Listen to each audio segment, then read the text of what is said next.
अस्सलाम वालेकुम व रहमतुल्लाहि व बरकातुहू। आज हम बनाने जा रहे हैं मोहब्बत का शरबत। ये बहुत टेस्टी बनता है और very cooling for the tummy. तो चलो शुरू करते हैं।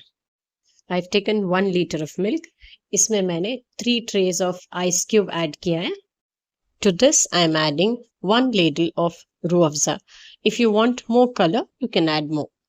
Make sure the milk you're using is either cold or at room temperature. Don't use warm milk or hot milk.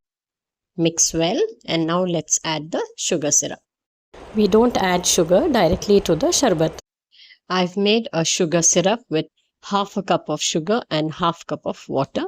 So I'll be adding the syrup. Adjust the sweet according to your preference.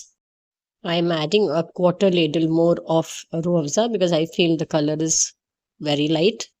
Rooh afza also contains sugar, so adjust the sweetness according to your taste. Now let's add the most important ingredient, a medium-sized bowl of finely chopped watermelon. Abhi lag raha I should have chopped it more finely. I had soaked a tablespoon of sabja seeds, tuk malang, in half a cup of water, so I'm adding that as well.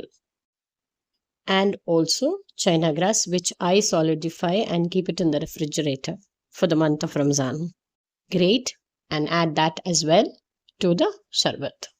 Use the egg beater to just slightly whisk the sherbet. Sometimes when there are smaller pieces, they smash and then get mixed with the juice, and that's an entirely different taste.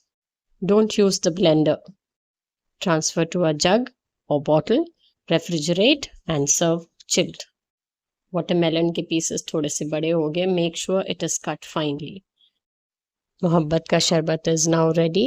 Do try it out. Like, share and subscribe. Ingredients as always in the description box. Thank you for watching.